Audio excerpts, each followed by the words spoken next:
পঞ্চম শ্রেণীর গণিত বইয়ের আজকের ভিডিওতে আমরা 104 পৃষ্ঠার 4টা ম্যাথ সমাধান করব। এই 8, 9, 10, 11। তো এর আগের ভিডিওতে আমরা আগের যে 3টা ম্যাথ 5, 6, 7 সমাধান করছি। আজকে তাহলে এর পরের যে 4টা 8, 9, 10, 11 এই 4টা ম্যাথ আমাদেরকে সরাসরি খাতায় সমাধান করে দিচ্ছি। একটু মনোযোগ দিয়ে ভিডিওটা দেখতে থাকো।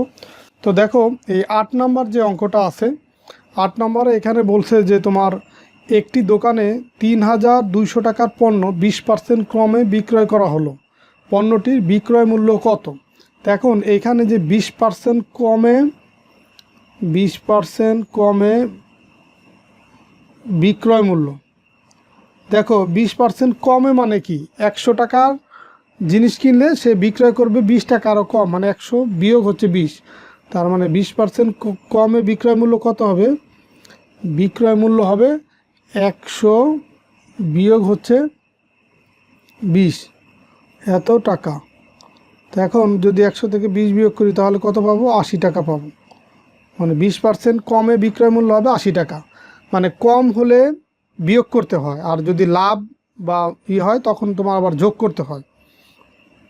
তো এখন এখানে বলছে যে এই ৩,২০০ টাকার পণ্য 20% কমে বিক্রয় করলে বিক্রয় মূল্য কত হবে? তো এখন এই যে ৩,২০০, তাহলে এটা হচ্ছে ক্রয় মূল্য। আর যে 20% কমে যে আমরা 80 টাকা বিক্রি করলাম, তো এখানে ক্রয় মূল্য ছিল কত? ক্রয় মূল্য ছিল যে 100 টাকা।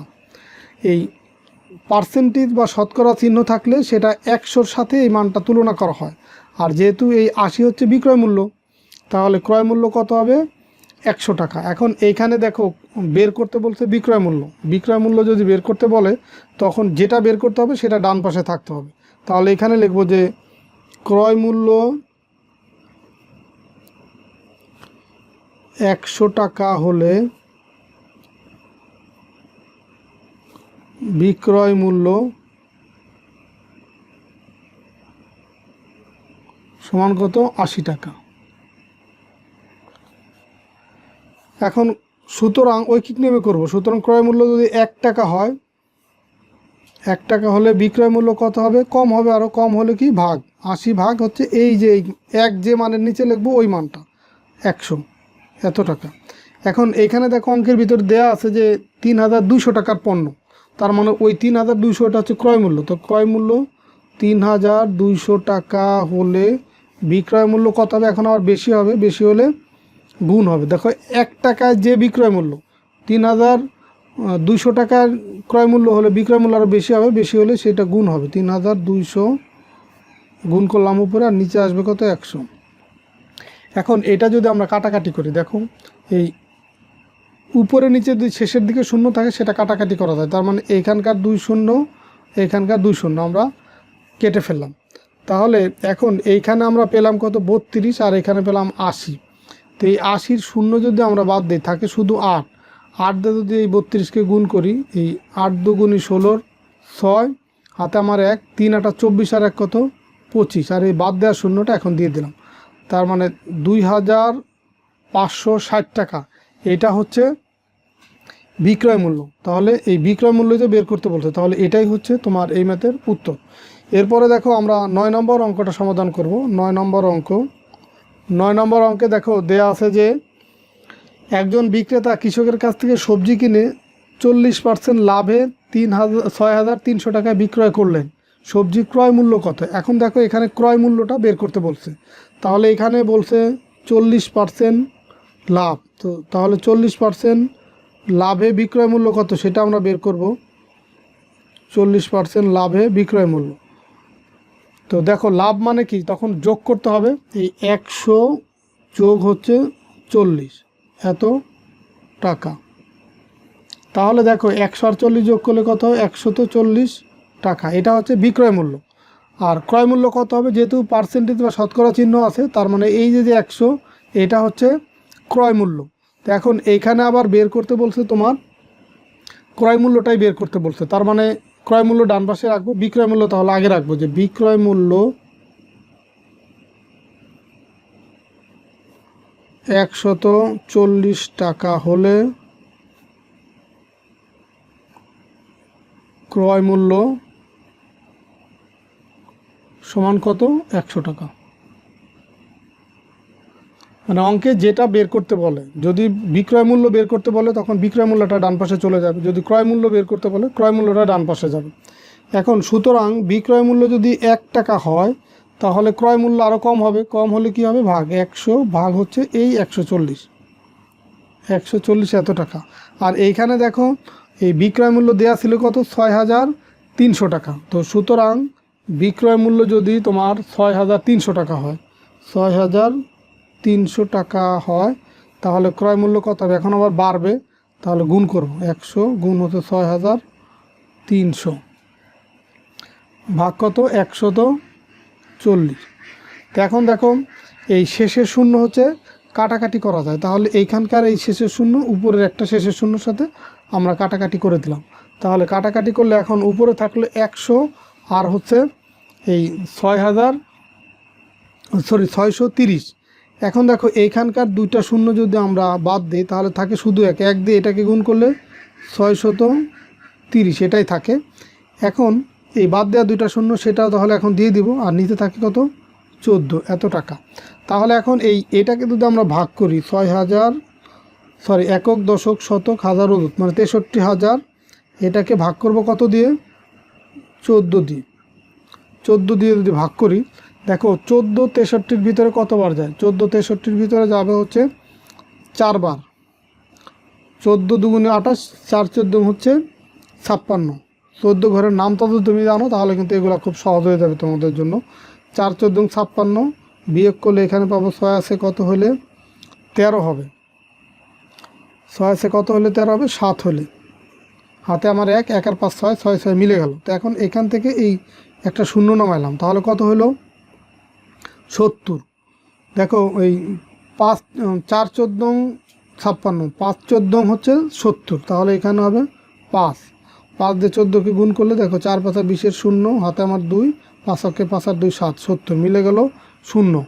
তো আচ্ছা শূন্য দেওয়ার প্রয়োজন নেই এখানে, যেহেতু এইখানে আরও দুইটা শূন্য আছে, তাহলে এই দুইটা শূন্য কেটে আমরা যেখানে বসাই দেবো। আর এটা যেহেতু রাফ করতেছি, আমার পুরোপুরি ভাগ করার কোনো প্রয়োজন নেই। তাহলে এইখানে উত্তর পেলাম কত, 4500 এত টাকা, এত টাকা। তাহলে এটাই হচ্ছে তোমার ক্রয় মূল্য। এটা এখানেই তুমি উত্তর লিখে দিতে পারো, অথবা নিচে সুন্দর করে লিখে দেওয়া যে এই ক্রয় মূল্য হচ্ছে কত, যেহেতু ক্রয় মূল্য বের করতে বলছে লিখবা যে সবজির ক্রয় মূল্য 4500 টাকা ছিল। আচ্ছা এরপরে দেখো 10 নম্বর অঙ্ক এখানে দেওয়া আছে যে 150 টাকা একটি জিনিস ক্রয় করে কত দামে বিক্রয় করলে 30% লাভ হবে। তার মানে এখানে বিক্রয় মূল্য হচ্ছে বের করতে বলছে, আর 150 যেটা দেওয়া আছে সেটা হচ্ছে ক্রয় মূল্য, আর এখানে লাভ কত, 30%। তার মানে 30% লাভে, 30% লাভে বিক্রয় মূল্য কত সেটা আগে আমরা বের করব। 30% লাভে বিক্রয় মূল্য সমান কত, 100 যোগ হচ্ছে 30 এত টাকা। এখন 100 আর 30 যোগ করলে কত হবে, 130 টাকা। এটা হচ্ছে বিক্রয় মূল্য। তো এই বিক্রয় মূল্য 130 টাকা হলে ক্রয় মূল্য কত, যেহেতু এখানে শতকরা চিহ্ন ছিল আর 100 যোগ করছি আমরা 30-এর সাথে, তাহলে এই 100 এটা হচ্ছে ক্রয় মূল্য। আর এইখানে বের করতে বলছে 10 নম্বরে তোমার বিক্রয় মূল্য, তার মানে বিক্রয় মূল্যটা ডান পাশে রাখবো, ক্রয় মূল্যটা বাম পাশে থাকবে। তাহলে বাম পাশে লিখলাম ক্রয় মূল্য 100 টাকা হলে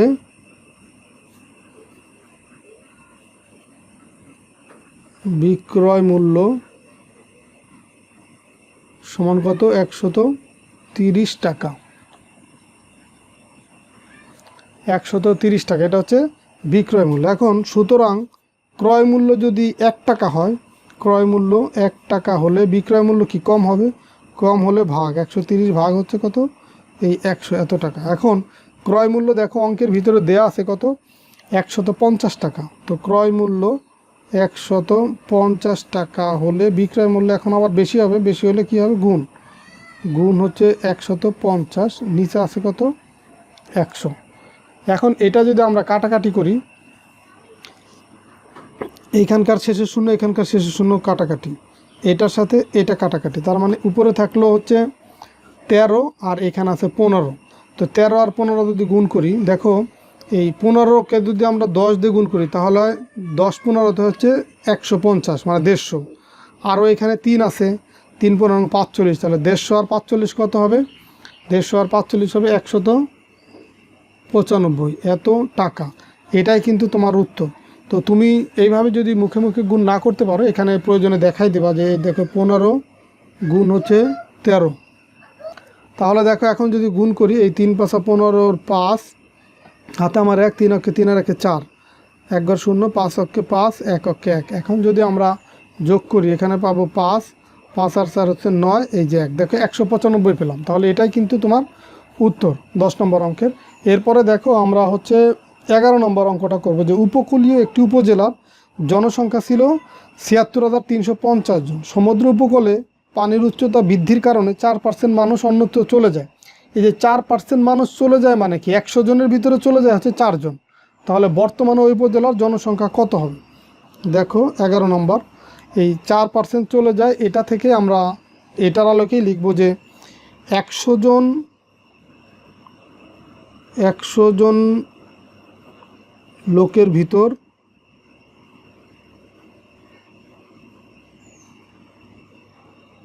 চলে যায় সমান কতজন? 4 জন। 100 জনের ভিতরে চলে যায় কতজন? 4 জন। সুতরাং একজন লোকের ভিতর চলে যায় কতজন? কম হবে, আরও কম হলে কি ভাগ, এই 4 ভাগ 100, এতজন। এখন লোক সংখ্যা ছিল কত? 76,350। তাহলে সুতরাং 76,350 এতজন লোকের ভিতর চলে যাবে কতজন? এখন বেশি জন যাবে, তাহলে এই 76,350 এটা গুণ হবে, 4 গুণ হচ্ছে 76,350, ভাগ আছে কত? 100। এখন দেখো এই 100 এখানকার শেষের শূন্য, এখানকার শেষের শূন্য, এটা আমরা কাটাকাটি করে দিলাম। তাহলে এখন এই 4 দিয়ে যদি এটাকে আমরা গুণ করি, তাহলে দেখো কত পাই? এই 4 5 20-এর 0, হাতে আমার 2, 3 4 12, 12 আর 2 14, 4, হাতে আমার 1, এই 4 6 24 আর 1 কত? 25, 25-এ 5, হাতে আমার 2, এই 4 7 28 আর 2 কত? 30, আর নিচে আছে কত? 10। এখন এইখানে শেষের শূন্য আর এখানেও যেহেতু শেষের শূন্য আছে, এটাও কাটাকাটি হয়ে যাবে। তার মানে এখানে থাকবে কত? 3054, এতজন থাকবে। তার মানে 76,350 জন লোকের ভিতরে এই 3054 জন লোক হচ্ছে অন্যত্র চলে যায়। এটাই হবে তোমার এই 11 নম্বর ম্যাথের উত্তর। তো আশা করি তোমরা এই 4টা ম্যাথ তোমরা ভালোভাবে বুঝতে পারছো। তো ঠিক আছে, সবাই ভালো থাকো, সুস্থ থাকো। আমরা পরের ভিডিওতে এই 104 নম্বর পৃষ্ঠার যে শেষের যে 3টা ম্যাথ আছে, 12 13 14, এই 3টা ম্যাথ তোমাদের সমাধান করে দেবো। তো ঠিক আছে, আল্লাহ হাফেজ।